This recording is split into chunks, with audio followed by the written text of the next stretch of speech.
Livro: Um Guia para a Sabedoria Oculta da Kabbalah. Introdução. Durante muitos séculos, a Kabbalah tem sido um tema proibido. Examine a lista parcial dos requisitos prévios que existiam anteriormente e cujas respostas deveriam ser afirmativas para que fosse possível estudar Kabbalah. O aluno deveria ser judeu, do sexo masculino, casado, com mais de 40 anos, e proficiente em outros estudos judaicos. Então, como a Kabbalah está sendo ensinada abertamente e estudada em qualquer lugar, e por que a proibição foi suprimida? Cabalistas como Rav Yehuda Ashlag, Vilna Gaon, e muitos outros proeminentes cabalistas afirmaram que o final do século XX marca uma mudança fundamental na história da Kabbalah. Agora ela está aberta para todos. Como vamos mostrar no livro, as proibições existiram por um motivo. Mas é exatamente pela mesma razão que elas agora foram retiradas. A humanidade do século XXI está pronta para ver a Kabbalah como ela realmente é, um método científico, testado, empírico, para alcançar a espiritualidade, enquanto vivendo aqui neste mundo. Estudar Kabbalah é uma fascinante viagem.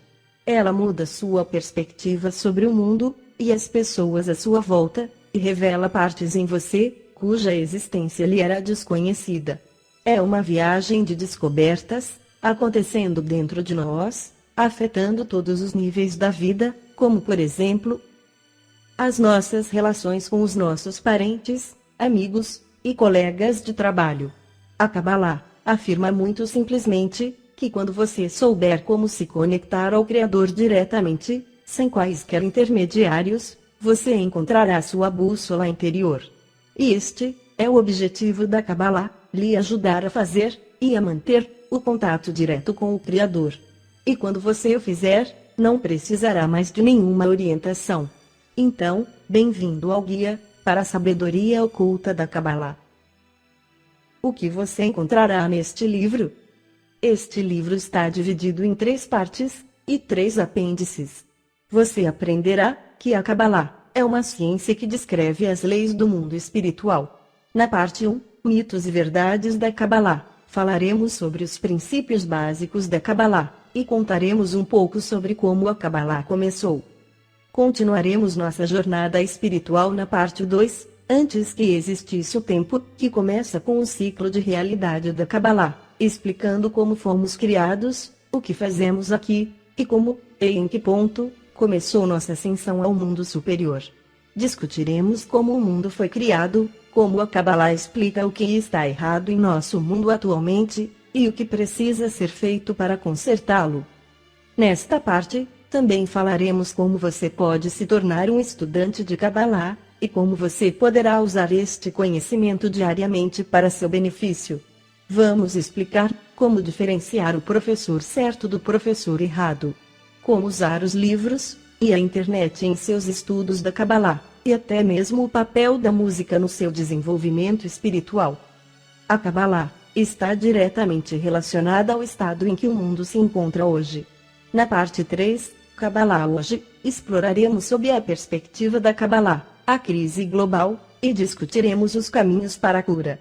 Finalmente, terminaremos com um tour rápido sobre como a Kabbalah afetará seu futuro.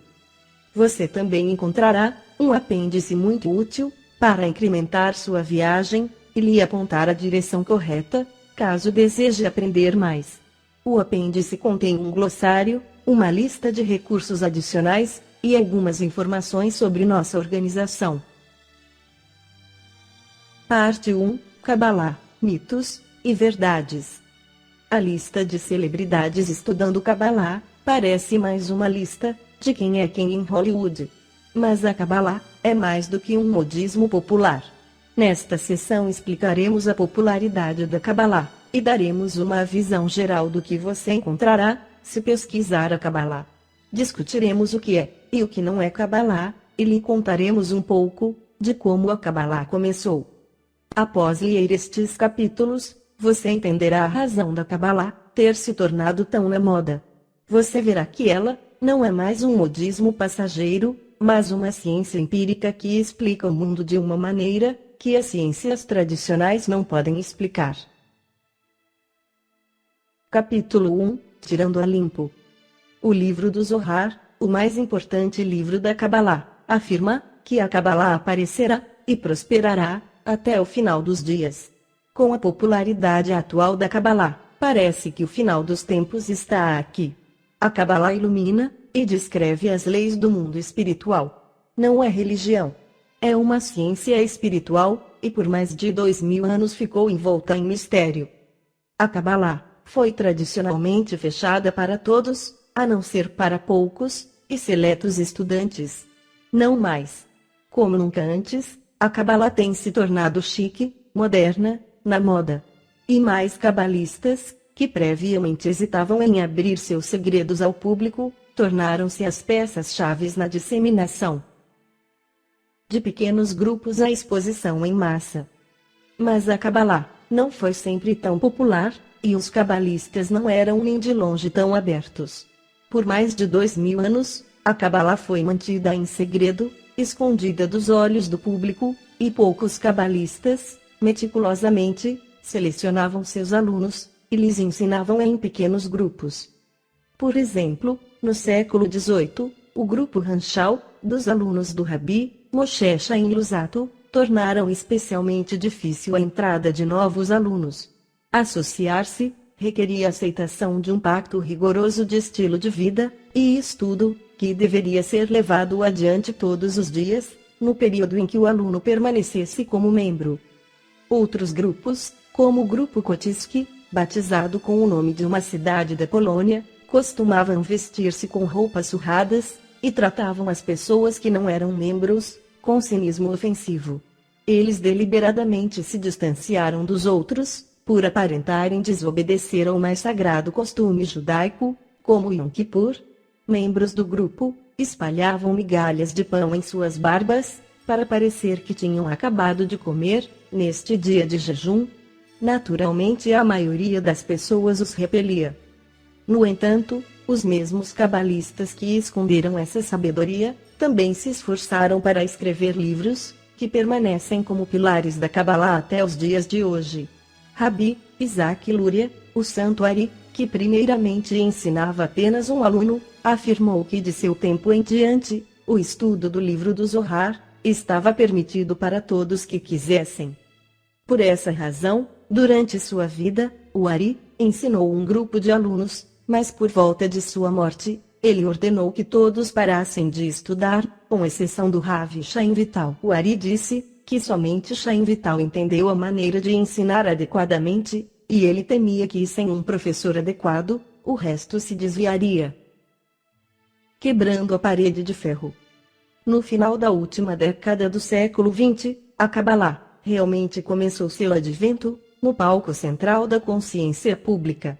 A figura única e dominante na disseminação para o mundo da Kabbalah é sem dúvida Rav Yehuda Ashlag, conhecido como Baal HaSulam, o dono da escada, por seu Sulam, escada, comentário sobre o livro do Zohar. Ele não foi apenas o primeiro cabalista a falar em favor da disseminação, mas realmente fazê-la. Baal HaSulam publicou a revista Alma, a Nação, em 5 de junho de 1940. Ele também tentou convencer Davi Ben-Gurion e outros líderes do assentamento judeu na Palestina, hoje, Israel, a incorporar princípios cabalísticos no sistema de educação. Baal HaSulam afirmou também que no futuro pessoas de todas as religiões estudariam a Kabbalah, mesmo que mantendo sua religião de nascença, sem que houvesse choque entre ambas. Estas afirmações, e o ato de disseminar a Kabbalah, pareciam tão não ortodoxas e inaceitáveis naquele tempo, que a nação foi fechada depois de apenas uma edição, pelo mandato britânico na Palestina.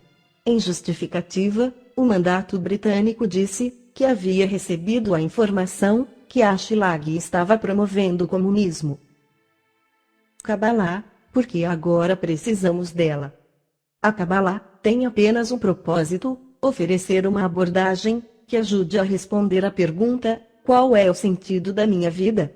Hoje, mais do que nunca, as pessoas estão se perguntando sobre o significado e o propósito de suas vidas. Com as necessidades materiais supridas, em alguns casos mais do que podemos imaginar, as pessoas ainda sentem um vazio em suas vidas. A Kabbalah é uma disciplina que invoca a introspecção e novas perspectivas na vida, que por sua vez fornecem plenitude espiritual. Esta é a chave para sua popularidade. No estudo das 10 Sefirot, um comentário extenso sobre os trabalhos do grande Ari Baal Hassan escreveu que você está pronto para a Kabbalah, se às vezes você se questiona sobre o significado de sua vida. Pondera, por que você e toda a vida existem. Questiona o porquê da vida às vezes ser muito difícil. A sabedoria certa para o seu tempo. No ciclo perfeito de vida, cada parte tem a sua função designada. Nenhuma parte da criação é livre para fazer o que quer, porque o bem-estar de cada parte depende do bem-estar de todas as outras partes da criação. A lei de interdependência da natureza garante que nenhuma criatura vai se sobrepor a outras criaturas, porque destruir as outras criaturas significaria destruir a si próprio. Os seres humanos não são exceção a esta regra, mas muitos, se não a maioria, não apreciam esta ideia, e de uma maneira, ou de outra, atuam de formas que machucam a outras pessoas, e portanto, a eles próprios. Ao controlar os outros, ou o nosso ambiente, pensamos que podemos manipular e moldar o mundo ao nosso gosto. Mas uma rápida olhada nas notícias nos faz refletir sobre os resultados. Tudo o que temos alcançado é infelicidade para nós e para os outros. No entanto, como mostraremos na parte 3, nada é criado sem um motivo, nem sequer a capacidade humana de destruir. Hoje, parece que a nossa capacidade de destruir está causando grande infelicidade para as pessoas e ameaçando o nosso meio ambiente. Por isso, não é de surpreender que as pessoas estejam começando a fazer perguntas sobre a vida, e que a sabedoria da Kabbalah pode nos ajudar, ou seja, se não responder completamente, pelo menos ajuda a explorar mais profundamente. Quanto mais as pessoas começam a perceber que maior riqueza, mais sexo e mais poder não as tornam mais felizes, elas já não estão fazendo perguntas do tipo como fazer, mas perguntas do tipo para quê? Nesse momento, qualquer doutrina que possa nos ajudar a responder as perguntas do tipo para quê tem uma boa chance de ser popular. Porque a Kabbalah especificamente explora questões sobre o sentido da vida, não é de surpreender que muitas pessoas a achem atraente. Isso, juntamente com a publicidade gerada pelas celebridades, que se tornaram adeptas da Kabbalah, tem chamado a atenção de todos que têm essas perguntas em todos os lugares. Kabbalah, e o Vale Tudo. No espírito do Vale Tudo de nosso mundo de hoje, tudo se mescla com todo o resto. Ciência com religião, rock and roll com Beethoven. Tem até sorvete de sushi, aposto que não sabia disso. Seguindo a moda, a Kabbalah foi associada a mais doutrinas e ensinamentos do que guarnições para pizza. Mas, há um motivo mais sério para a súbita emergência dessa antiga disciplina.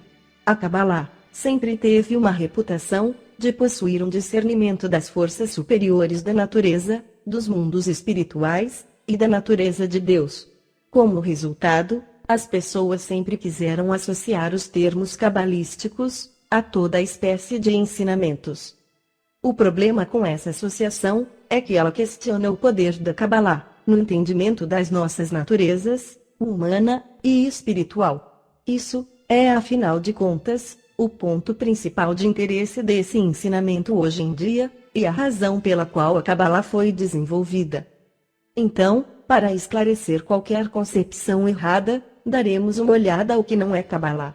Não é, e não tem nada a ver com religião, mágica, misticismo, adivinhação, cultos, medicina holística, meditação, filosofia, teosofia, psicologia ou parapsicologia, telepatia, interpretação de sonhos, cartas de tarô, yoga, fitas vermelhas, água benta, bênçãos, regressões às vidas passadas, numerologia, reiki, channeling, astrologia, projeções e viagens astrais, comunicação com os mortos, experiências extracorporais.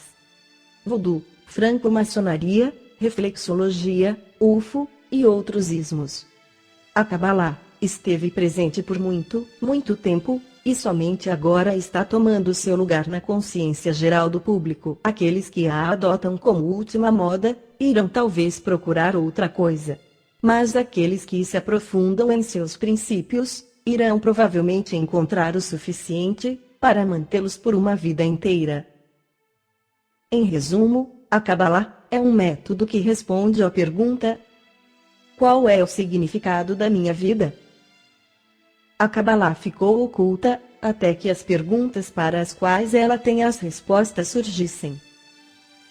A Kabbalah tem sido erroneamente associada a muitas modalidades de ensinamentos espirituais.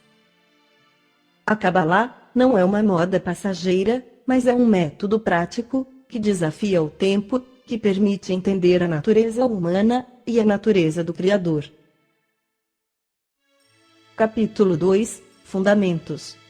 Agora que já esclarecemos concepções errôneas comuns em relação à Kabbalah, vejamos do que realmente se trata. Este capítulo apresenta brevemente os conceitos básicos da Kabbalah. Os termos que apresentamos e discutimos nesse capítulo introduzem a linguagem da Kabbalah que usamos no livro. A verdade sobre a realidade. Em hebraico, a palavra Kabbalah significa recepção. Mas Kabbalah não é apenas isso, recepção. É uma disciplina de estudo, um método, que ensina você como receber. A Kabbalah lhe ajuda a saber onde você realmente se encontra, em relação a onde você pensa que está. Mostra as limitações dos nossos 5 sentidos, e desvenda a parte que eles não conseguem revelar, ajudando você a desenvolver um 6º sentido. Esse 6º sentido não somente enriquece sua vida com uma nova dimensão, mas abre uma porta para um corajoso mundo novo. Não há morte nesse mundo, nem aflição, e nem dor. E o melhor de tudo, é que você não tem que desistir de nada para isso, você não precisa morrer para chegar lá, você não precisa jejuar, ou se reprimir de nenhuma maneira. Em resumo, a Kabbalah não lhe separa da vida, ela acrescenta um novo significado e força a tudo aquilo que acontece. É isso mesmo, os cabalistas vivem uma vida plena. Receber, descubra a força de doar. Para entender o tipo de prazer que o cabalista recebe, é essencial entender um conceito básico da Kabbalah. Em toda a realidade, existe apenas uma única força, a força da doação. E por essa força ser de doação, ela cria algo para receber aquilo que ela doa. A força de doação da Kabbalah é chamada Criador, e aquilo que ela cria é chamado Criação. O ser criado somos nós, a humanidade como um todo, e cada um de nós pessoalmente. Essa criatura passa por um processo de aprendizado e desenvolvimento, e no final descobre a grandeza e a beleza do seu Criador. Baal HaSulam explica que esta revelação do Criador para a criatura é a essência e o propósito de toda a criação. A realidade como um bordado. Agora, falemos mais um pouco sobre revelar o Criador. Quando Baal HaSulam descreve o objetivo como a revelação da divindade para suas criaturas nesse mundo, ele quer dizer que a essência da Kabbalah, recepção, é descobrir o Criador, porque isso é o que nos dá o maior prazer. Mas não é só isso, a Kabbalah explica que descobrir o Criador significa descobrir a lei que governa a natureza. De fato, o Criador é a natureza. Ao revelar essa lei da natureza, a Kabbalah pretende revelar a realidade inteiramente em toda a sua escala, revelando por que as coisas nos acontecem, e como nós não apenas podemos prevê-las, mas também mudá-las para o nosso benefício. Também, se você pode entender todas as facetas da natureza, você pode alcançar muito além das limitações dos nossos 5 sentidos, como se alguém tivesse removido a venda de seus olhos e permitido que você visse a verdadeira vastidão e beleza do mundo. Como isso funciona, e o que você realmente recebe? A realidade é como um bordado. Quando você olha para um bordado, você vê uma imagem coerente. Mas quando você olha por trás do bordado, para aqueles fios que fizeram a imagem, você encontra um amontoado de fios e cordas, os quais você não é capaz de decidir onde começam e onde terminam, e a que parte eles pertencem.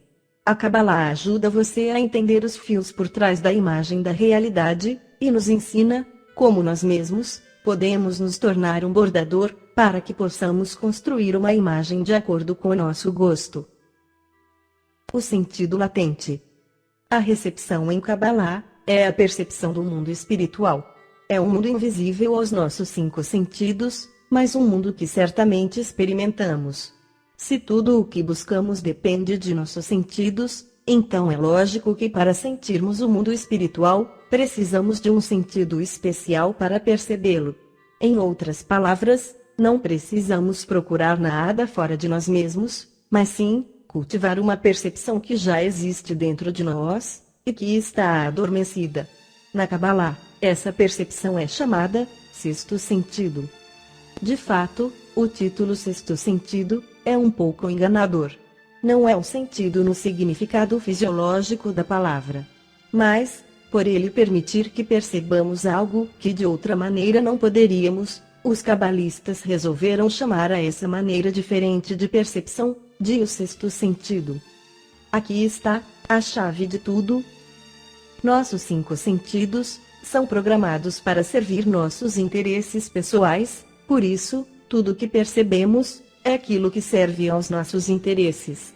Se, por outro lado, nossos sentidos fossem programados para servir aos interesses do mundo inteiro, então é isso que perceberíamos. Dessa maneira, cada um de nós seria capaz de perceber aquilo que toda outra pessoa, animal, planta ou mineral no universo percebe. Nós nos tornaríamos criaturas de percepção ilimitada. Em tal estado desligado, os 5 sentidos seriam usados de maneira muito diferente. Em vez de se concentrarem sobre interesses pessoais, eles serviriam de meio de comunicação com os outros. Isso é o motivo pelo qual o sexto sentido, que nos permite perceber o mundo espiritual, não é um sentido no mesmo sentido da palavra. É a intenção com a qual usamos os nossos sentidos. A intenção é um conceito crítico na Kabbalah, que nós exploraremos mais em detalhes no capítulo 4. O Criador tem que doar, nós temos que receber. A Kabbalah é realmente muito simples, uma vez que a conheçamos. Ela explica que o Criador é benevolente, e que ele quer nos outorgar prazer infinito, sem parar. Porque o Criador é benevolente, ele nos criou com um desejo infinito e ilimitado de receber prazer. Ele quer outorgar. Na Kabbalah, isso é chamado a vontade de receber. Na sua introdução ao livro do Zohar, Baal HaSulam explica a necessidade do Criador de criar a vontade de receber, ou as criaturas. Como o pensamento da criação era outorgar às suas criaturas, ele tinha que criar nas almas uma grande medida de desejo de receber o que ele pensou em dar-lhes.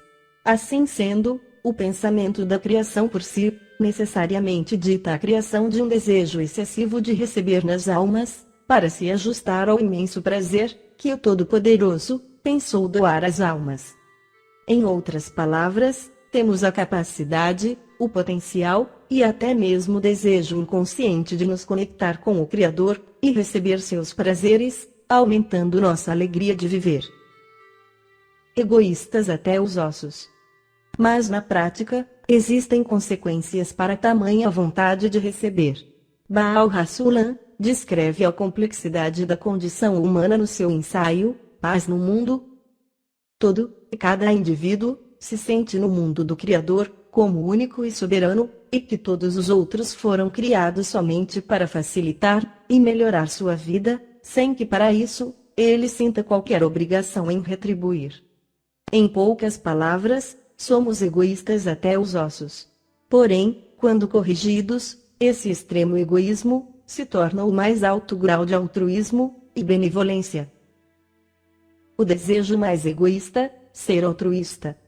O fato de termos nascidos egoístas, não significa que continuaremos a ser egoístas para sempre. Lembre-se que o Criador é benevolente, ele não tem nada em sua mente, a não ser outorgar. Consequentemente, ele criou criaturas, que somente querem receber. Essas criaturas começam a receber aquilo que ele outorga, mais, e ainda sem fim. Enquanto a vontade de receber se desenvolve nas criaturas, uma transformação quase mágica acontece. Elas não querem somente aquilo que o Criador outorga, mas elas também querem ser de fato criadores. Pense em como cada criança quer se tornar como seus pais. Pense também que a base do aprendizado do pequeno é seu desejo de crescer. Os cabalistas dizem que a vontade da criança de ser um adulto nasce do desejo da criatura de se assemelhar ao seu Criador. Se seus pais são seus modelos, você estudaria suas ações e se esforçaria para igualá-los e ser também um adulto. Da mesma maneira, se o Criador é seu modelo, você estudaria o Criador para se assemelhar a ele. Se o Criador que você estudar é todo doação, todo benevolência, você pode ver como o egoísmo extremo de querer ser como o Criador pode se tornar em altruísmo, que nós exploraremos mais ainda nos próximos capítulos, porque é o que ele é. Na Kabbalah, a capacidade de ser como o Criador é chamada, atingindo o atributo de outorgar. A implicação pode parecer antagônica, mas o desejo mais egoísta de uma pessoa é ser como o Criador, totalmente altruísta. Em resumo, a Kabbalah oferece um método que ensina a receber. O desejo primário do Criador é outorgar prazer, por isso, ele impregna suas criações com o desejo de receber esse prazer. O sexto sentido permite à pessoa perceber os mundos espirituais superiores. O objetivo da Kabbalah é a revelação do Criador enquanto ainda vivemos neste mundo. Os maiores egoístas querem ser como o Criador, altruístas. Capítulo 3 – Conferindo a realidade. Agora que temos uma compreensão básica de como a Kabbalah se desenvolveu e o que ela é, chegou a hora de dar uma olhada mais profunda no que ela faz para você. Esse capítulo se estende sobre os conceitos introduzidos no capítulo 2, para mostrar como os cabalistas entendem o Criador e o que o Criador deseja para você. Esse capítulo também explora de forma mais completa a natureza da realidade e o que você percebe ou não sobre ela. Você também aprende o poder da livre escolha e como concentrar sua mente sobre aquilo que lhe ajuda a mudar sua vida para melhor. Isso é tudo o que existe. Olhe em sua volta. O que vê? O que ouve? Você já se perguntou se tem algo aí fora que não pode ser detectado pelos seus 5 sentidos? Talvez existam outras criaturas dentro do espaço que você não percebe, mundos que são transparentes, irreconhecíveis segundo nosso ponto de vista. Para um cabalista, nós vivemos na escuridão, incapazes de ver a maior realidade, mesmo ela estando aí. Ignorando a outra, tomamos essa visão do mundo como a única possível realidade. Mas pense na Kabbalah como uma maneira de iluminar o todo da realidade, de forma a poder vê-la. Uma vez que isso acontece, e que nós a aceitamos, nossa percepção da realidade muda. Não podemos mais agir da mesma maneira como antes, quando estávamos ainda na escuridão. E isso é para o nosso benefício mútuo e dos demais. Além dos 5 sentidos. Você já se sentiu estranho, porque sua mão tem apenas 5 dedos? Provavelmente não. Apesar de podermos expandir o alcance que nossos 5 sentidos percebem, não podemos realmente imaginar quais são as percepções que nos faltam. É impossível reconhecer a verdadeira realidade, porque não é algo do qual sentimos falta do mesmo jeito que a falta de um 6º sentido. Visto que a imaginação é um produto de nossos 5 sentidos, nunca poderemos ver um objeto ou criatura que não nos seja familiar. Pense no mais criativo dos ilustradores de livros infantis, ou na maioria dos artistas abstratos que você conhece. Será que seus desenhos se parecem com coisas que existem no mundo físico? Experimente imaginar a coisa mais esquisita, mesmo assim, você terá criado algo já conhecido, ou algo que você subtraiu da sua realidade cotidiana. Ir além dos 5 sentidos não acontece literalmente. É mais uma maneira de descrever um sentido de percepção superior, onde entendemos a interconexão de tudo, e o nosso lugar nessa realidade interconectada. É possível que você e eu recebamos muitas sensações de objetos externos. Mas porque os nossos sentidos não têm as mesmas qualidades daqueles objetos, não os percebemos. Percebemos somente a parte do objeto que lembra qualidades que já possuímos. Para uma percepção completa de qualquer coisa, precisamos antes estar interiormente completos. Em outras palavras, precisamos estar conscientes de todas as formas de realidade que existem em nós, e então, a nossa imagem da realidade será completa. Como então alcançar o 6º sentido, que aumenta a nossa percepção além da realidade convencional? De fato ele existe em todos, mas está oculto. Lembra da intenção, no capítulo anterior. Com ela, podemos ativar esse sentido adormecido, e torná-lo ativo.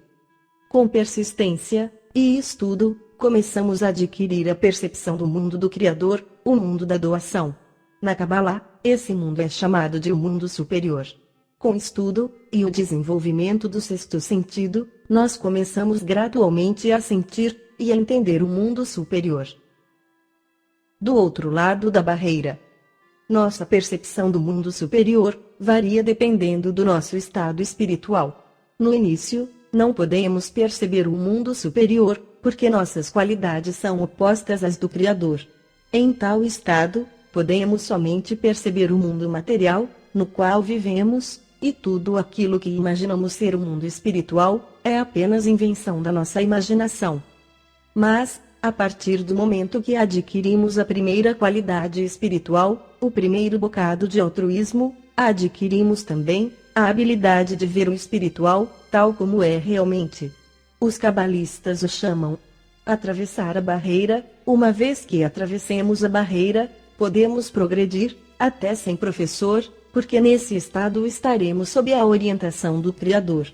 Ainda, na maioria dos casos, os cabalistas continuam estudando com um professor, até após atravessarem a barreira, mas seu relacionamento com seus professores mudam drasticamente. O professor não precisa mais conduzir um cego pela mão, mas os dois andam juntos, lado a lado, num caminho encantado de descoberta. Além da barreira, a pessoa aprende de sua própria alma, observando-a, e a sua relação com o Criador. Para compreender esse processo de aprendizagem, pense em como escutamos. O mecanismo da escuta reage a uma certa pressão de fora, trabalhando da mesma maneira com a pressão em direção oposta, pressionando de dentro. Dessa maneira, ele se mantém em equilíbrio, permitindo-nos medir, nesse caso, o volume e o grau de um som. Mas aí está o obstáculo: para que ocorra esse tipo de pressão, tem que haver um elemento de união entre aquele que percebe e o objeto de percepção. No caso da nossa escuta, é o tímpano. Mas, qual é a força de união que pode ligar a nossa percepção ao Criador? Talvez o que precisamos seja um tímpano espiritual, que teria a mesma qualidade daquela dada pelo Criador. Bem, tal tímpano existe, é a intenção, introduzida no capítulo 2.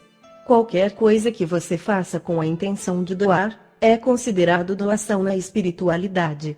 O problema é saber onde está a sua intenção de receber, e transformá-la em intenção de doar. Mais detalhes serão dados a respeito, no capítulo 12, tornando-se um aluno da Kabbalah. A única realidade está dentro de nós. Nossa compreensão está baseada nos genes que herdamos, na nossa experiência, nossa socialização, e o que já aprendemos. É tudo totalmente subjetivo. Independentemente do que os nossos sentidos captam, o que eventualmente entendemos, e como agimos em consequência, é muito pessoal. Por exemplo, se fôssemos surdos, deixariam de existir sons à nossa volta? Não teria música, e o som de aviões a jato, rugindo sobre nossas cabeças? Será que os passarinhos deixariam de cantar? só porque não podemos ouvi-los? Para nós, sim. Não há como descrever para um surdo o som de um buxinol. Assim, não há duas pessoas que ao ouvir o mesmo som, tenham a mesma experiência. Tudo aquilo que você e eu acreditamos existir fora de nós, são na realidade, experiências que sentimos dentro de nós. Não temos meios de dizer como elas realmente são por dentro, ou por fora. Então, quando pensamos na realidade, nós de fato estamos pensando naquilo que vemos como objetivo, através das lentes de nossa própria percepção. Na procura da liberdade. Comecemos esta parte com uma alegoria do Baal Hassulam. Era uma vez um rei que queria saber quem dos seus súditos lhe era fiel.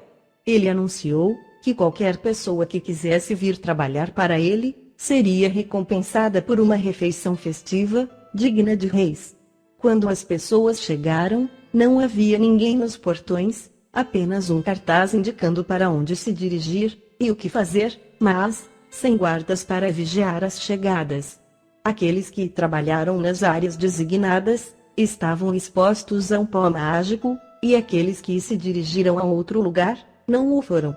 De noite, quando todos se sentaram à mesa, aqueles que trabalharam, segundo a indicação do cartaz, gostaram muito da refeição, mas para aqueles que não seguiram o cartaz, a comida era a pior que eles jamais haviam provado. Assim sendo, somente aqueles que escolheram seguir o rei foram recompensados em sentir o mesmo prazer que o rei sentiu. Já foi dito há muito tempo que as pessoas são realmente felizes se elas estão livres de escravidão, de opressão, e livres para tomar suas próprias decisões. Da mesma maneira, as pessoas se perguntam como reconciliar o conceito de livre escolha com a existência de um poder maior, e no caso dos cabalistas, o Criador. O único desejo do Criador é para que você e eu nos sintamos realizados e felizes. Esse estado só pode ocorrer quando chegarmos ao estado do Criador, ao seu nível. Isso somente pode ocorrer quando nosso desejo se igualar ao desejo do Criador, de dar prazer. Se isso parece redundante, pois assim é a reciprocidade que mais nos aproxima da perfeição e do desejo do Criador para conosco. Então, como podemos reconciliar essa ideia de livre-arbítrio com aquilo que o Criador deseja para nós? Aqui está, passo a passo, a lógica do cabalista. 1. O Criador é absolutamente benevolente. 2. Assim sendo, Ele quer nos dar prazer absoluto. 3. Prazer absoluto significa estar no estado dele, onisciente, onipotente e benevolente. 4. Nós, então teremos que chegar a sentir que seu estado é o estado de absoluta bondade. Em outras palavras, temos que fazer essa escolha, de nossa própria vontade. 5. O livre-arbítrio só pode acontecer com a condição de que o Criador não nos force, para que possamos ser independentes dele. 6. Por isso, ele está oculto, e nos deu a existência nesse mundo, onde não sentimos o Criador de maneira vívida e tangível, como os objetos físicos. 7. Sem senti-lo, nem como sendo terrível, ou bondoso, mas a partir de um estado completamente neutro, podemos decidir que ser como ele, é a bondade absoluta. Falsa liberdade. A Kabbalah nos ensina que mesmo o Criador, querendo se relacionar com a sua criação, ele se ocultou de nós, para nos dar a impressão de livre-arbítrio. Nessas condições, parece que podemos agir, pensar e escolher, completamente independentes da presença do Criador. Nossas escolhas parecem ter sido feitas do nosso próprio querer e vontade. Não vemos, ou detectamos, uma mão invisível conduzindo nossas ações, e podemos até dizer que nossas escolhas são realmente livres. Pense nisso dessa maneira: o Criador planejou toda a sua vida, até detalhes, como o que você vai almoçar hoje.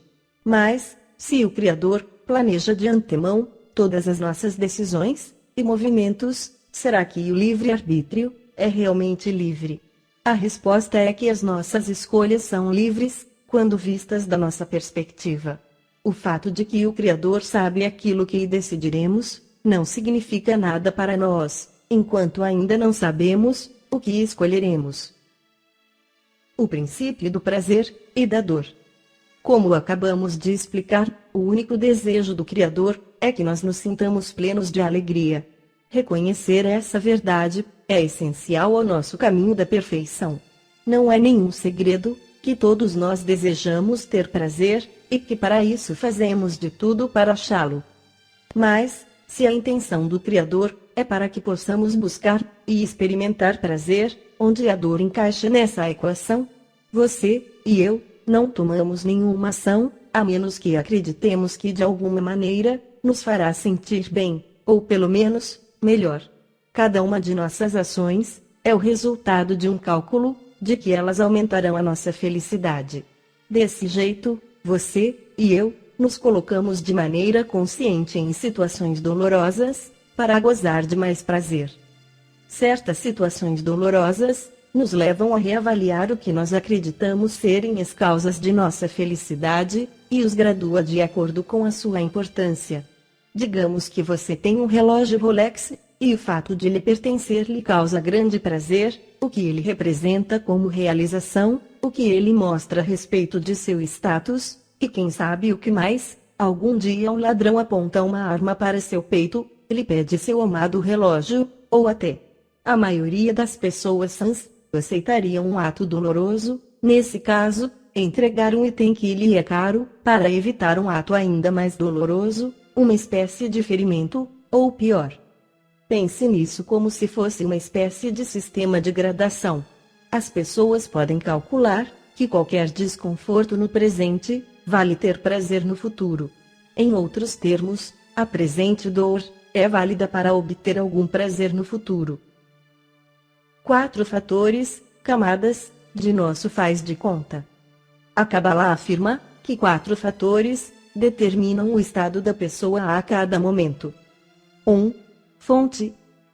Isso é um ponto de partida, o bolo espiritual de genes. Mas, não é uma tela em branco.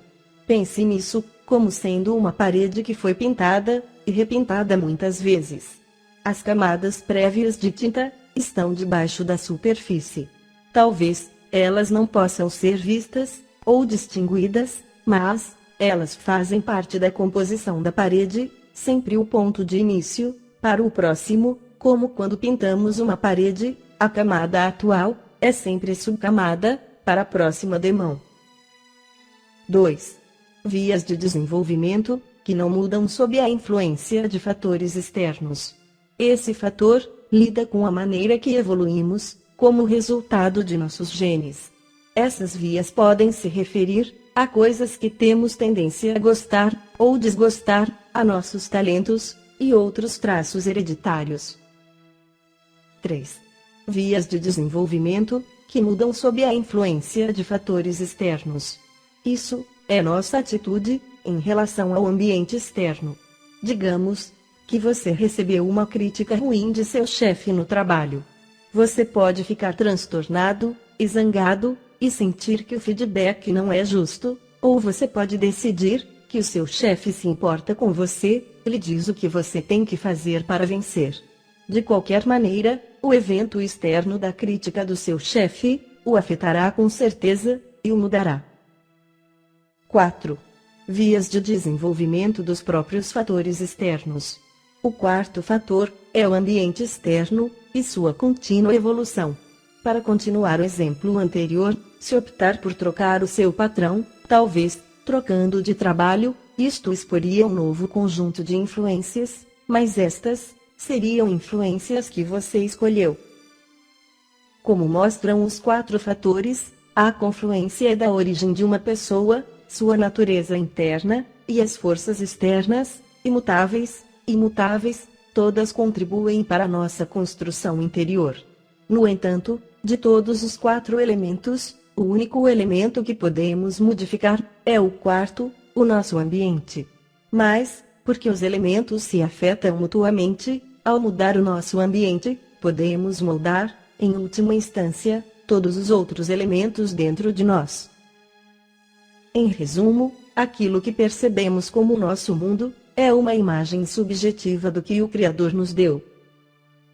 O Criador quer somente lhe outorgar, e quando você recebe, você vai querer ser como o Criador, e lhe doar em retorno. 4 fatores determinam o nosso estado a qualquer momento: fonte, vias de desenvolvimento que não mudam, e que derivam da natureza da pessoa, vias de desenvolvimento que mudam, sob a influência de fatores externos, e vias de desenvolvimento dos fatores externos em si. Se quiser mudar seus desejos e direção na vida, você deve assumir o controle do ambiente no qual vive. Capítulo 4 – A história dos desejos. A história da humanidade está em equivalência com a história dos desejos humanos, e como eles se desenvolveram. A busca de maneiras de satisfazer os nossos desejos determina a velocidade e direção da evolução de uma civilização, e define como ela mede seu progresso. Este capítulo explora o desenvolvimento dos desejos humanos, das necessidades básicas, até o nível mais alto, a necessidade pela espiritualidade. Você só pode começar um estudo sério da Kabbalah depois de você ter adquirido essa necessidade. Essa é a chave para compreender a função do Criador e a nossa própria função no mundo. 5 níveis de desejo. A lista dos sucessos da humanidade é paralela à lista de seus desejos. O desejo humano de transportar mercadorias a um passo mais veloz acelerou a invenção da roda. E o desejo humano de governar e conquistar foram a força motriz que levou à invenção do canhão na Idade Média. À medida que o desejo coletivo cresce, as civilizações progridem. A Kabbalah divide o complexo inteiro de desejos humanos em 5 graus. Nível 1. Satisfazendo desejos naturais básicos, tais como comida, abrigo e sexo. Nível 2. Lutando para enriquecer. Nível 3. Necessidade de poder e fama. Nível 4. Sede por instrução.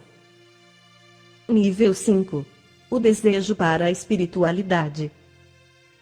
Uma vez que o desejo imediato é satisfeito, mesmo assim, uma sensação de vazio se manifesta. Quanto mais o processo se repete, mais a pessoa é levada a questionar o benefício desse processo de vazio, satisfação, vazio. Quando desistimos de satisfazer os nossos desejos de certo nível, tentamos novamente no próximo nível. E quando os desejos dos primeiros 4 níveis tiverem provado ser todos ineficientes em nos dar uma satisfação duradoura, começamos a perguntar: existe algo mais na vida do que correr atrás de bens materiais e posição social? Quando isso acontece, começamos a querer espiritualidade. Na Kabbalah, esse estado é chamado o aparecimento do ponto no coração, mas sobre isso abaixo, nesse capítulo. O reconhecimento do mal e a revelação do bem. No capítulo anterior, falamos do reconhecimento do mal, isto é, o reconhecimento de que somos egoístas, agindo somente para o nosso benefício. Dissemos que se considerarmos nosso estado como totalmente mau, e o estado do Criador como totalmente desejável, atravessaremos a barreira, entraremos no mundo espiritual. A questão que permanece aberta é: qual é a maneira mais rápida e menos dolorosa de reconhecermos o mal? Isso é onde a Kabbalah entra. A vantagem da Kabbalah é que ela ensina sobre a natureza humana, sem ter que experimentar o mal fisicamente. Por isso é que os cabalistas dizem que não precisamos sofrer, mas estudar, em vez de sofrer. Nesse sentido, os humanos terminam a criação do Criador, isso quer dizer que eles a corrigem. Porque os humanos têm a habilidade de se assemelhar ao Criador, o Criador passa para eles a liderança da criação, tão logo eles se corrijam. Então, o bom propósito do mal se realiza, só se o egoísmo se torna força motriz em direção ao Criador. Do contrário, o mal é mal. E ele produz o mal, como os atos egoístas, através da história, o demonstram. O Criador nos pressiona, mas para que nos controlemos. Esse é o porquê do mundo parecer cada vez mais hostil. O Criador assim o fez, para que você e eu comecemos a corrigir o mundo e nós mesmos. Se ele não tivesse agido assim, você e eu estaríamos sentados sob uma árvore para nos bronzear. Apesar disso parecer ótimo, não o levaria nem perto de se assemelhar ao Criador, que é o motivo por que ele nos criou em primeiro lugar. O Criador quer que participemos da nossa própria criação. Se você se lembrar disto, todos os seus cálculos deixam de ser passivos. Ao contrário, eles se tornam instrumentos com os quais você contata o Criador e o experimenta. Cada atributo negativo, ou mal em você, se torna um meio para um fim. Na Kabbalah, não existe nenhum outro meio de contatar o Criador, senão após nos darmos conta de que nossos atributos são negativos. Em outras palavras, o reconhecimento do mal é o começo da revelação do bem. Essa explicação do objetivo do Criador deixa uma pergunta em aberto: se ele quer nos dar prazer, como os cabalistas dizem, o que há de errado em se bronzear, se isso nos dá prazer? Bem, não há nada de errado nisso, se é realmente o que você quer. Mas, se você tem uma pergunta na cabeça que está lhe perturbando, enquanto está deitado na praia, e você não consegue mais ter prazer em se bronzear, aí talvez você precise de algo mais, e talvez esse algo mais seja Kabbalah. Baal Hassulam coloca assim: a Kabbalah é para aqueles que perguntam, mesmo inconscientemente, qual é o significado da minha vida? Sentindo-se bem, e depois melhor ainda. Por trás de todos os nossos desejos, está a procura pela satisfação. A Kabbalah explica que a vida está baseada num só desejo: se sentir bem, independente dessa sensação ser a obtenção de um novo emprego, um novo carro, um cônjuge, ou crianças bem-sucedidas. Quando você começa a sentir a espiritualidade, ela muda sua escala de prazer. Você poderá começar a perceber que alguns desejos se tornaram mais importantes, e outros menos. Você começa a examinar a sua vida, não mais de acordo com o que seu corpo físico vê no momento, mas de acordo com uma escala muito mais ampla. Você começa a ver o que lhe é vantajoso, e o que não é, por futuras gerações. Como resultado, você muda a maneira de avaliar seu ambiente. Quando você se der conta que você é parte de uma só alma, e que todos na humanidade são também partes dessa alma, você começa a pensar que talvez seja do seu interesse ajudá-los. Em resumo, a Kabbalah lhe lembra olhar para a grande imagem. Ironicamente, contudo, quanto mais você quer espiritualidade, mais você quer também prazeres mundanos. Um cabalista não é uma pessoa sem desejos para comida, sexo, dinheiro, poder e conhecimento. Pelo contrário, um cabalista tem desejos mundanos ainda mais fortes que a maioria das pessoas, mas também um desejo pela espiritualidade ainda maior do que todos os maiores desejos mundanos juntos. O processo de intensificação é feito para que você desenvolva um desejo tão grande por espiritualidade, que você seria capaz de fazer qualquer coisa para atingi-lo, inclusive anulando todos os desejos que não são para a espiritualidade.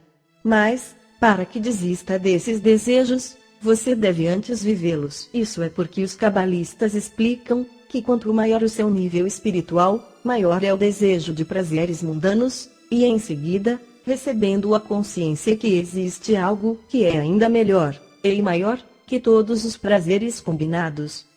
Na espiritualidade, como no nosso mundo, seus desejos mudam à medida que você cresce.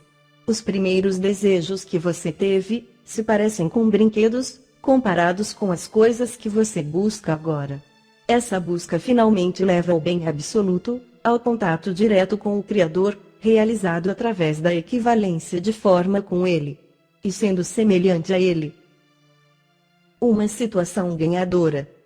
Mas, se o Criador fez um mundo para outorgar sua abundância aos seres criados, então por que está errado querer tudo para si? Por que é visto como mal o egoísmo? Por que era necessário criar um mundo tão imperfeito, e uma criação tão corrupta, que devem ser corrigidos? A Kabbalah explica que o Criador recebe prazer ao dar prazer aos seres que criou, nós. Se nos deleitamos pelo fato que nossa recepção agrada ao Criador, então as nossas qualidades e desejos coincidem com as do Criador. Dessa maneira, todos pensam no próximo, não em si mesmos, ou em si mesmas, e todos recebem prazer da mesma forma. Quando sexo, poder e conhecimento não bastam. Quando desejos de prazeres mundanos, comida, sexo, família, riqueza, poder e conhecimento, falham em manter sua promessa de felicidade duradoura, o ponto no coração começa a se desenvolver. É um desejo de algo superior, aparecendo quando todos os desejos mundanos se exauriram. O ponto no coração. O ponto no coração, o desejo pela luz, o Criador, é despertado dentro dos desejos egoístas, que uma pessoa não pode preencher. Confrontados com a impossibilidade de satisfazer o desejo pelo Criador, através de meios mundanos, a pessoa chega ao estado final da evolução da vontade de receber. Quando isto acontece, a pessoa sente muitas vezes a escuridão dentro de si. Mas isto não é porque ele ou ela tenha piorado. Ao contrário, é porque essa pessoa tornou-se mais corrigida, atraiu mais luz, em novos lugares de sua alma. Mas, como esses lugares ainda não foram corrigidos, eles dão um sentimento de escuridão. Quando aparecem trevas, é um sinal claro de que você fez progressos, e que a luz certamente virá a seguir. Na introdução ao estudo dos Sefirot, Baal Hassulam escreve que é como se o Criador aparecesse para uma pessoa, saindo de uma fenda na parede, e oferecesse esperança de uma paz futura. Em Kabbalah, isto é chamado de colocar a mão na boa sorte. Analisando o porquê. O verdadeiro trabalho começa quando o ponto no coração se abre. Na Kabbalah, o ponto focal é a intenção. Os desejos criam nossos pensamentos, mas as intenções lhes dão sentido. Isto, por sua vez, cria as nossas ações, e finalmente toda a nossa realidade. Com o estudo da Kabbalah, você pode se concentrar em desenvolver intenções que afetam a realidade de maneira tal que acabam por elevar você ao mundo superior, ao Criador. Na ciência da Kabbalah, o pensamento é a intenção, pois é o seu progenitor. Na vida normal, pensamentos são as considerações feitas pelo desejo de receber. O desejo de receber por si só não é ruim. Foi assim que você e eu fomos criados, e quando usado corretamente, é benéfico para nós e para o Criador. A intenção na qual usamos nosso desejo é onde devemos focar nossa atenção. Em outras palavras, devemos estar cientes do porquê fazemos o que fazemos, que proveito queremos tirar disso, e a quem queremos agradar ao receber prazer, a nós mesmos ou ao Criador. Essa intenção criará um plano de trabalho, um pensamento, e os pensamentos determinarão toda a realidade. Então, a única parte que deve ser corrigida na realidade são nossas intenções. É por isso que os cabalistas dizem que não importa o que você faz, mas sim o que você quer alcançar através do que faz. Desenvolveremos este assunto a seguir. Acoplando com o Criador. O objetivo do Criador desde o início era tornar o desejo completo. Entretanto, isto acontece somente quando o seu objetivo, por livre vontade, se assemelha ao atributo de doação do Criador. Isto requer transformar seu desejo de autossatisfação para o desejo de agradar ao Criador. E o Criador fica satisfeito quando você adquire suas qualidades. Quando você adquirir essa intenção, a sua vontade de sentir prazer se torna igual ao desejo do Criador de doar. Você traz a si mesmo para um estado de perfeição, pela correta utilização de seu único atributo, a recepção de prazer. Esta é uma mudança de intenção, uma mudança no objetivo de suas ações, e não em suas ações propriamente ditas. Alterando a intenção de um desejo, envolve 3 fases. 1. Evitar o uso do desejo, em sua forma original. 2. Isolar, a partir do seu desejo de desfrutar, apenas os desejos que você pode usar a fim de agradar ao Criador. 3. Corrigir a intenção dos desejos dignos, e tornar-se parecido com o Criador nestes desejos. Em Kabbalah, isso é chamado de união com o Criador, ou descobrir o Criador. Na espiritualidade, você se afasta da realidade com a qual nasceu. Em vez disso, você começa a conhecer as forças que pintaram o quadro. Você começa a conhecer o artista. Você adquirirá a capacidade para se conectar com as forças que criam a imagem, e, em última instância, governar essas forças. Você começa a entender como a realidade é feita. Isso acontece para a sociedade como um todo, bem como para cada indivíduo. Hoje, muitos de nós já concluíram os níveis de 1 a 4 e estão agora embarcando para o nível 5, o nível espiritual. Este é um tempo em que as pessoas vão querer saber para que estão vivendo. Nosso próximo capítulo irá explorar pontos-chave na evolução da Kabbalah e sua congruência com a história da humanidade. Em resumo, existem 5 níveis de desejo: comida e sexo, riqueza, poder, conhecimento e espiritualidade. O único desejo que nos satisfaz é o último. A história é realmente um conto de desejos exacerbados, insaciáveis. Seus atributos negativos acabarão por levá-lo a conhecer o Criador. O desejo de mais coisas mundanas necessariamente conduz a um maior vazio, porque o nosso verdadeiro desejo inconsciente é conhecer o Criador. Intenção é a força que impulsiona os resultados das ações, o objetivo por trás do ato. Capítulo 5 – Kabbalah, sua história e pessoas importantes. A Kabbalah não fala sobre a existência física do universo, mas o que ela diz sobre a espiritualidade tem uma parte correspondente no mundo físico. Neste capítulo, você aprenderá sobre a história da Kabbalah e as pessoas que contribuíram para a sua posição como uma peça-chave no drama humano. Do primeiro pensamento ao primeiro homem. A história da Kabbalah corresponde à história da criação. O pensamento da criação fez com que a criação acontecesse. O pensamento da criação é a chamada Root Zero ou fase zero. A fase zero gerou mais 4 fases, que depois geraram o mundo raiz, que ainda é um mundo espiritual, não um mundo físico. Este mundo raiz é chamado de Adam Kadmon, o primeiro homem, e gerou outros 4 mundos, chamados Atzilot, Beria, e Etzirá, e Asiá. Estes também são mundos espirituais, e não físicos. Abaixo de Asiá, havia um ponto negro chamado, o ponto deste mundo, que se materializou no que você, e eu, chamamos de universo. Dentro de nosso universo, há uma galáxia chamada Via Láctea, e nesta galáxia, há um pequeno planeta chamado Terra. A evolução da Terra, da lava ardente, ao esfriamento marítimo, do aparecimento de montanhas, ao desmembramento da Terra em continentes, continuou por muitos milhões de anos. É o paralelo físico da fase raiz, espiritual. Quando a Terra esfriou, começou a vida vegetativa, que reinou no mundo, durante vários milhões de anos. A vida na Terra continuou a evoluir, até que, em algum ponto, os primeiros animais apareceram. O último animal a evoluir, você adivinhou, foi o homem. Os seres humanos surgiram várias dezenas de milhares de anos atrás. Eles viveram como animais no princípio, se servindo de qualquer alimento que estivesse disponível. Gradualmente, os seres humanos evoluíram e se tornaram a primeira espécie a perguntar sobre a origem de sua própria existência. O nome da primeira pessoa a perguntar de onde ela veio foi Adão. Sim, aquele Adão.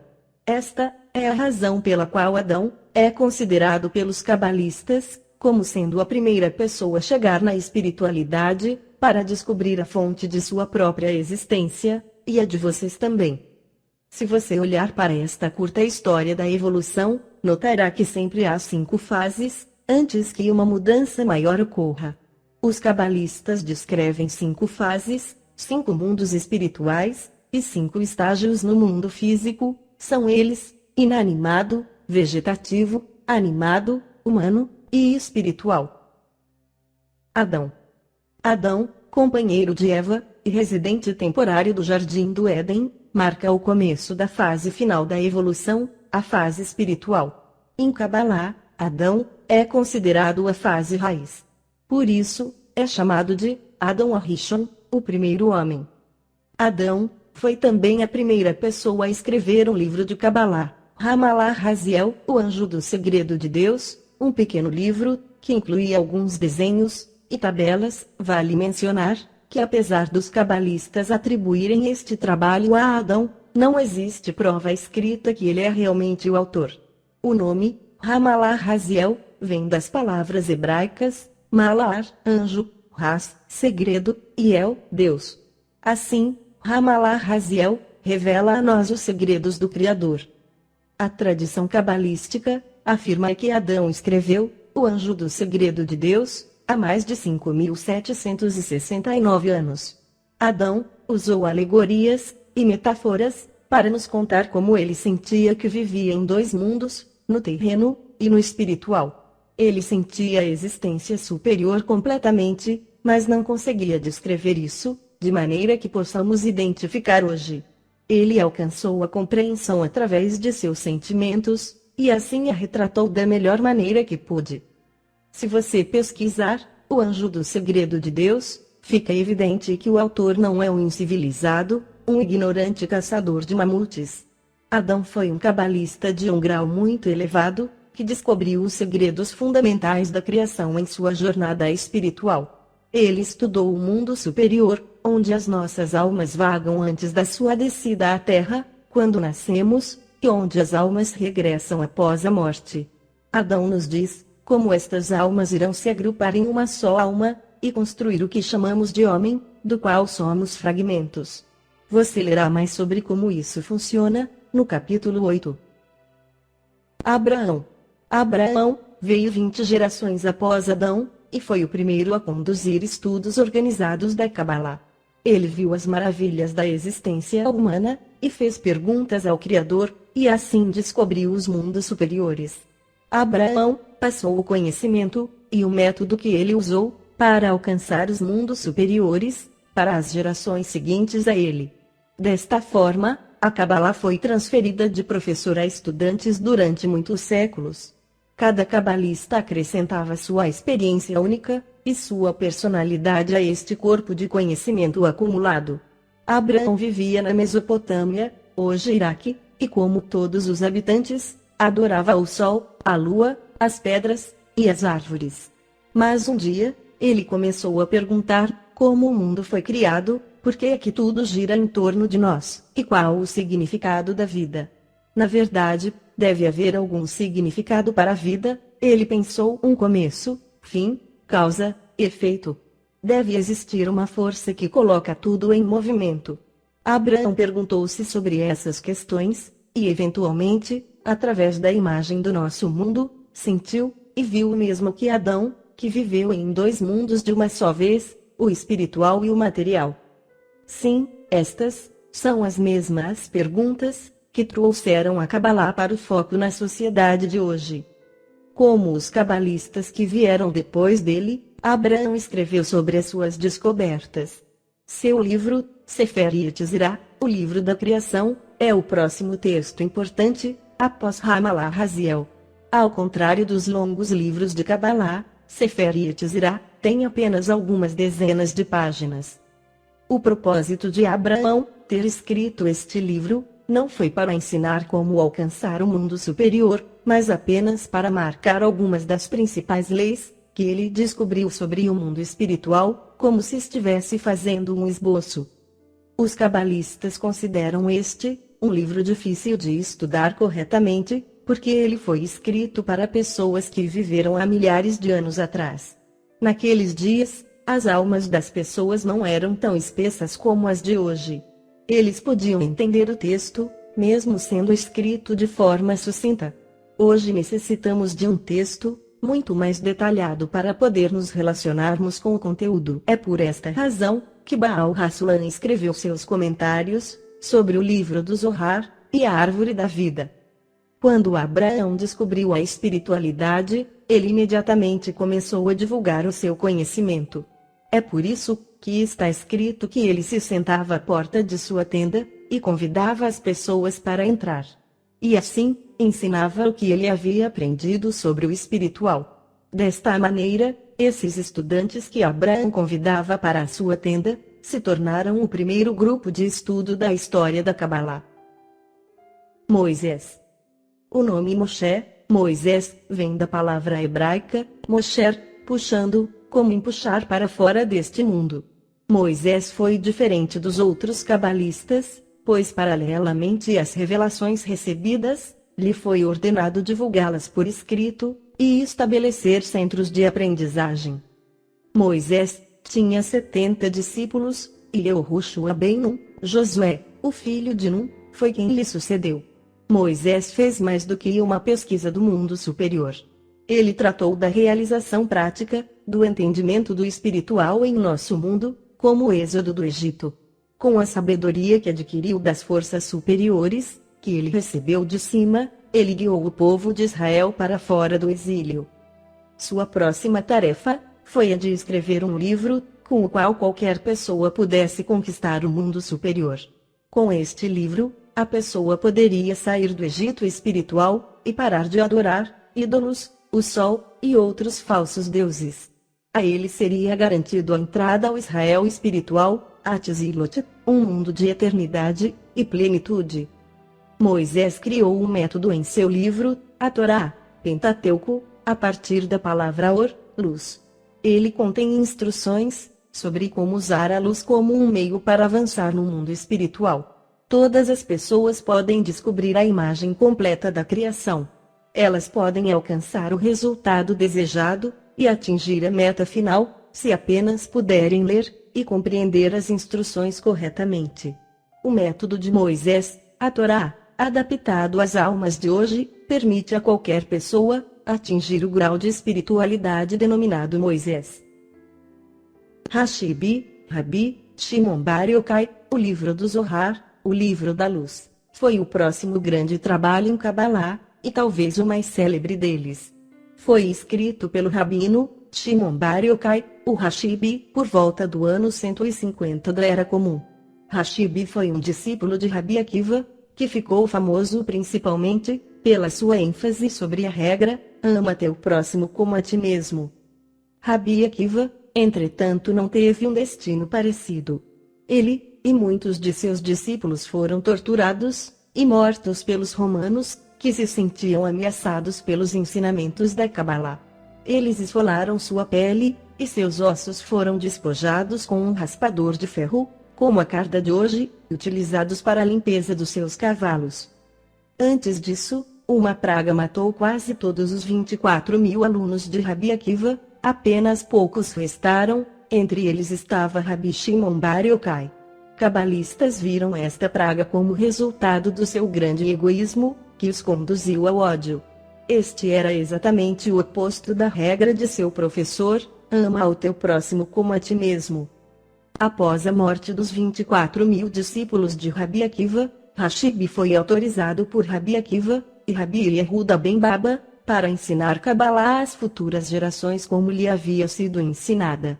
Sentiram que apenas aqueles que não caíram no ódio infundado, sobreviveram, e escreveram o próximo grande capítulo da Kabbalah, o livro do Zohar. Na caverna, Hashibi, e 4 outros, foram os únicos a sobreviver à praga, e à ira dos romanos, que mataram seu professor. Seguindo a captura e prisão do Rabi Akiva, Hashibi escapou com seu filho, Rabi Elazar, para uma caverna. Depois de 13 anos, eles ouviram que os romanos não mais os procuravam, e saíram da caverna. Já fora da caverna, Hashibi juntou mais 8 homens, e os 10, Hashibi, seu filho, e os homens, foram para uma pequena caverna em Meron, uma vila ao norte de Israel. Com a ajuda de seu filho, e dos outros 8, Rabi Shimon escreveu o pináculo dos livros de Kabbalah, o livro do Zohar, para ser escondido logo após ter sido escrito.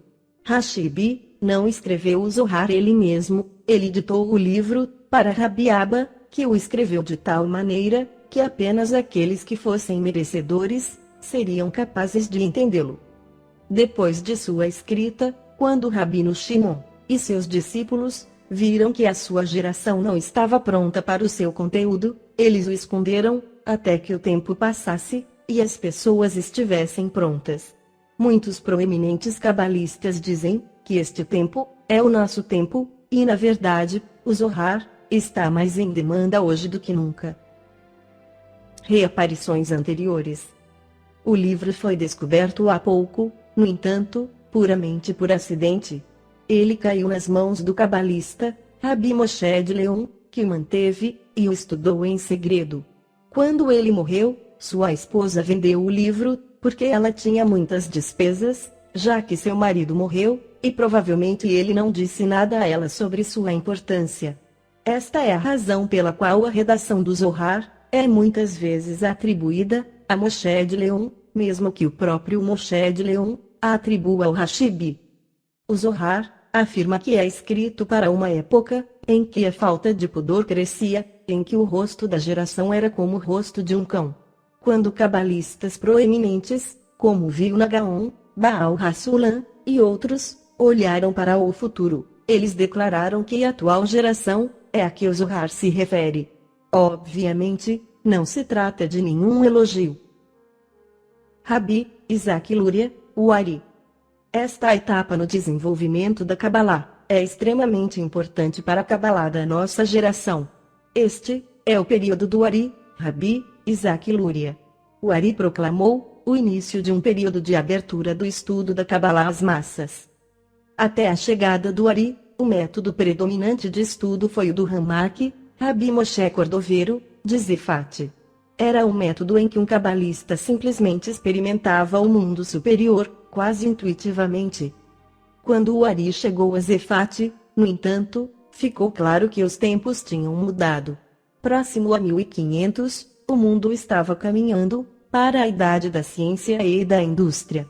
O Ari percebeu que o estudo da Kabbalah requeria um novo e mais sistemático modo de satisfazer os termos de uma nova e mais científica era. Nem todos concordaram de forma entusiasmada, mas o próprio Ramak, até então o cabalista predominante de seu tempo, abandonou seu próprio método e sentou-se para aprender a nova forma com um novo professor, o Ari. Muitas questões foram levantadas nesta fase, mas Ari, que tinha 36 anos, sabia o que a geração precisava, e Ramak reconheceu isso. Um método adequado para o seu tempo. Rabi Isaac Luria nasceu em Jerusalém, em 1534. Era criança quando seu pai morreu, e sua mãe levou-o para o Egito, onde cresceu na casa do seu tio. Durante a sua vida no Egito, ele fez sua vida no comércio, mas dedicou a maior parte do seu tempo para estudar Kabbalah. Diz a lenda que ele passou 7 anos em isolamento na ilha de Roda, no Nilo, onde ele estudou o Zohar, os livros escritos pelos primeiros cabalistas, e os escritos do Ramak.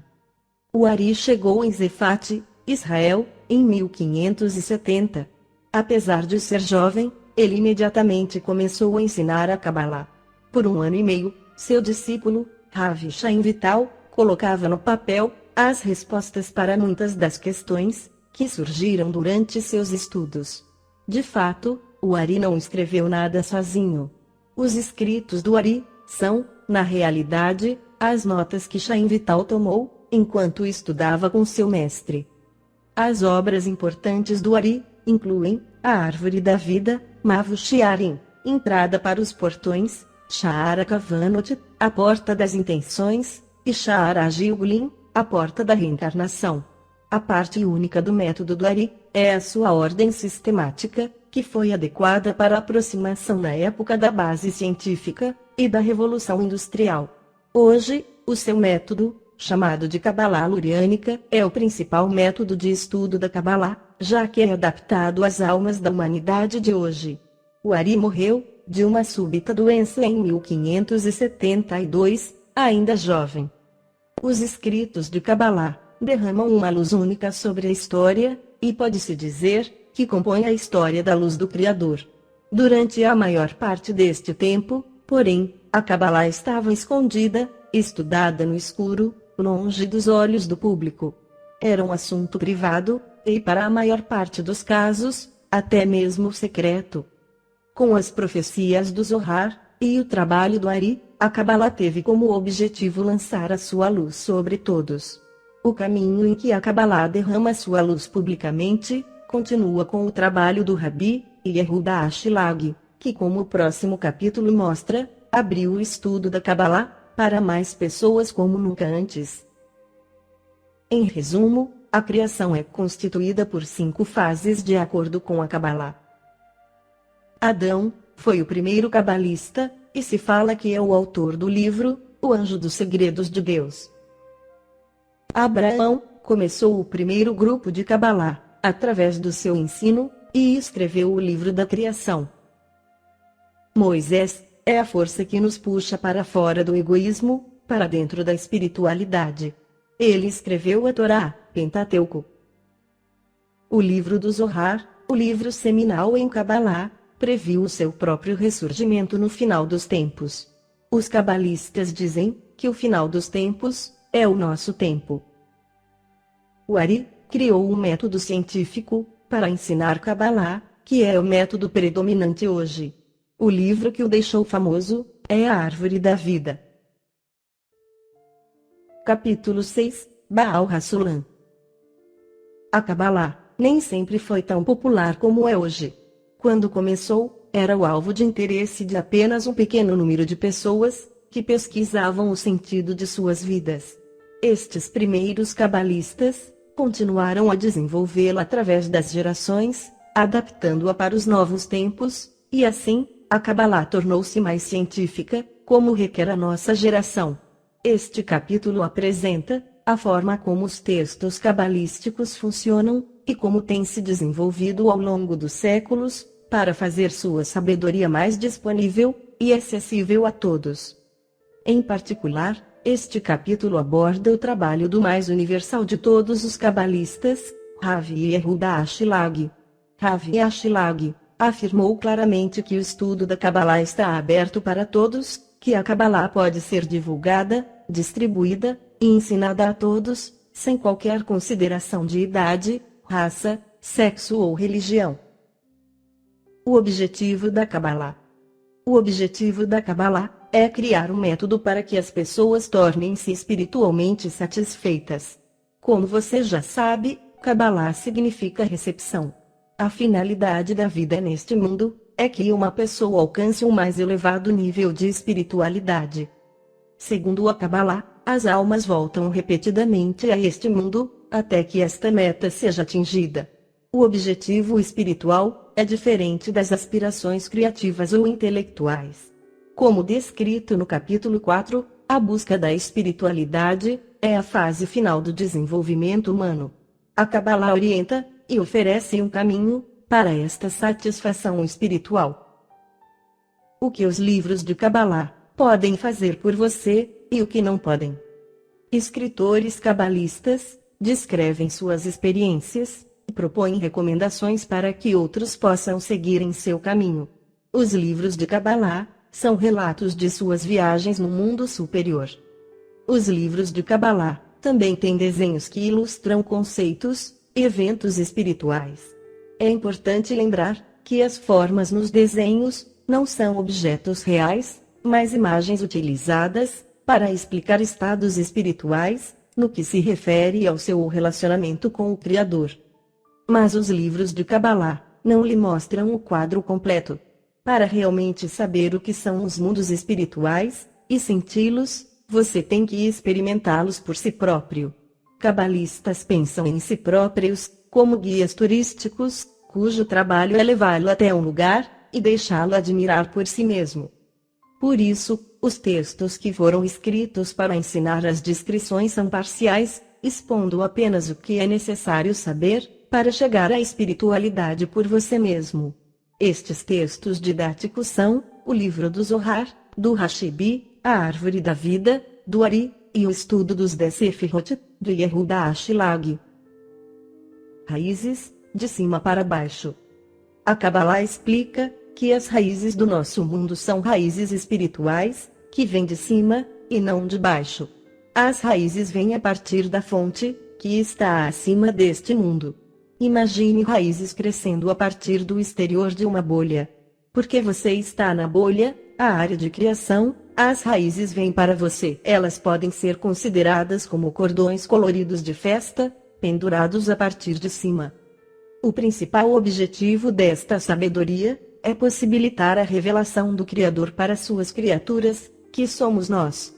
Cada raiz tem seu próprio ramo neste mundo, e tudo neste mundo é um ramo de alguma raiz na espiritualidade. Desta forma, os cabalistas usam este mundo para se comunicar com o Criador e para aprender seus caminhos para que possam se tornar como ele.